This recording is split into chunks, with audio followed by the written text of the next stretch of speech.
Bien-aimés, je bénis le Seigneur une fois de plus, qui nous donne l'opportunité de parler encore aujourd'hui de la justice de Dieu. Tu es juste parce que tu es chrétien. Tu es juste devant Dieu. Parce que quand tu as accepté Jésus comme ton sauveur personnel, tu es passé du jugement à la mort. Parce que à cause du péché d'Adam, l'homme, Dieu a dit que le jour où tu manges le fruit de cet arbre, tu vas mourir. Ça veut dire que tu meurs spirituellement et maintenant la mort physique commence à marcher progressivement jusqu'au jour où tu vas aller devenir poussière et le serpent va te manger. Donc, tu vois, mais Jésus-Christ, grâce à son œuvre, il est venu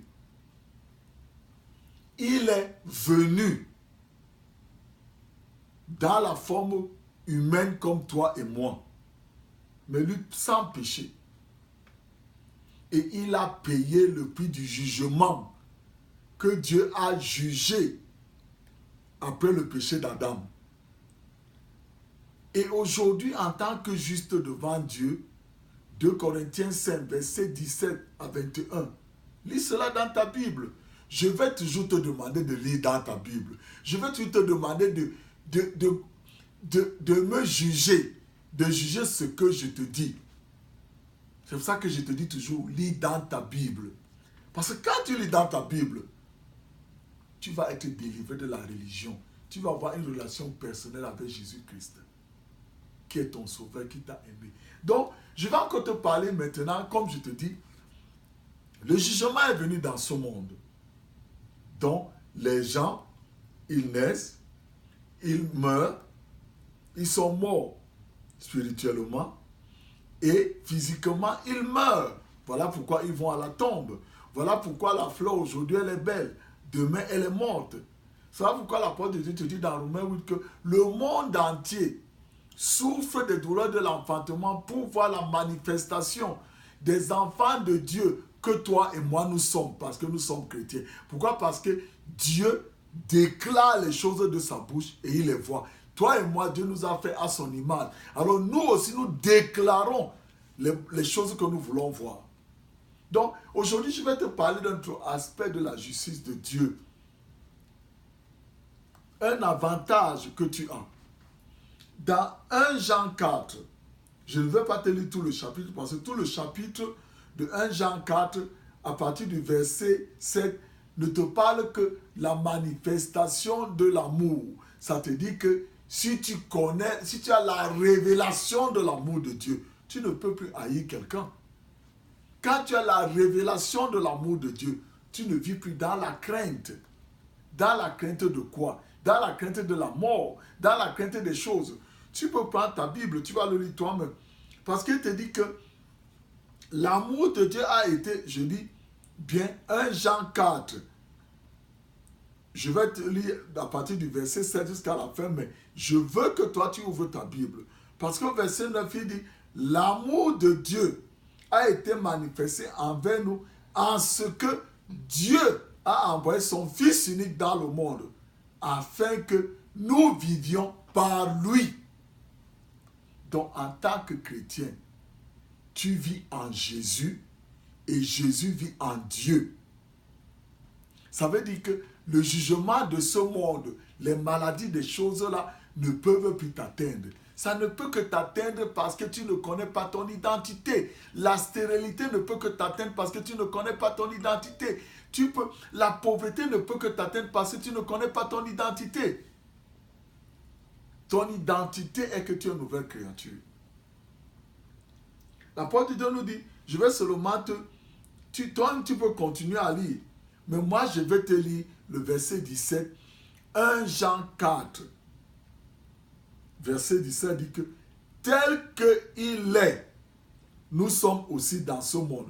Souviens-toi, je t'ai dit que nous venons de lire au verset 9 que nous vivons par lui. Donc quand je vis par Jésus, ça veut dire que partout où je suis comme Jésus. Est-ce que Jésus est malade aujourd'hui? Non. Est-ce que Jésus est pauvre aujourd'hui? Non. Est-ce que Jésus est stérile aujourd'hui? Non. Voilà donc pourquoi le verset 17 te dit que tel qu'il est, tel nous sommes aussi dans ce monde. C'est en cela que l'amour est parfait en nous, afin que nous ayons l'assurance au jour du jugement. Au jour du jugement. Frère, aujourd'hui c'est le jour du jugement. La misère dans laquelle tu te trouves, c'est le jugement de Dieu à cause du péché d'Adam. La maladie que tu souffres dans ton corps, c'est le résultat du jugement de Dieu. Donc aujourd'hui, regarde bien la situation dans laquelle tu es en tant que chrétien. Est-ce que Jésus a cette situation? Si Jésus ne l'a pas, parce qu'il a triomphé de cela à la croix, tu ne l'as pas non plus. Si elle est en toi, c'est parce que tu ne dis pas. Donc tu déclares maintenant, Seigneur Jésus, tel que tu es aujourd'hui assis à la droite de Dieu le Père. Il ne te manque rien. Tu n'es pas malade. Tu as triomphé de la mort et toutes ces maladies. C'est comme ça que je suis dans ce monde. Seigneur Jésus, tel que tu es maintenant assis à la droite de Dieu le Père, tu es riche, tu n'es pas pauvre.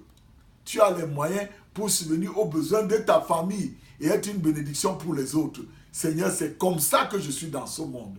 La liste va longue, frère, des choses que le jugement a apportées dans ta vie. Je prie que le Seigneur te révèle cette semaine, ces choses-là, que toi tu dors avec, alors que c'est la malédiction, alors que c'est les choses qui sont venues dans ta vie parce que Adam a péché. Jésus est devenu juste. Il est devenu péché, lui juste, pour que toi tu deviennes juste. Voilà pourquoi quand le jugement te visite, tu dis au jugement, non, j'ai déjà été jugé. Jésus a été jugé à cause du péché d'Adam dans ma vie. Il est mort, donc maintenant je suis riche. Je ne suis plus malade. Ma famille est en bonne santé. Frère, si tu veux expérimenter la vie de Dieu dans cette vie, tu dois connaître que Dieu t'a aimé et il a envoyé son Fils payer toutes les choses pour toi. Si tu ne l'as pas encore accepté comme ton sauveur personnel, dis-lui que Seigneur Jésus, vraiment, pardonne tous mes péchés. Aujourd'hui, je te accepte comme mon sauveur personnel. Et je reçois cet après-midi, je reçois à cet instant ton esprit, cet esprit qui me donne la révélation que je suis une nouvelle créature et que je vive à partir d'aujourd'hui la victoire que tu as remportée pour moi. Tu mets ton nom. Moi, je dis pour moi, Manga et ma famille. Seigneur, que cette semaine, que nous puissions vivre la victoire que tu nous as apportée à cause de ta mort sur la croix.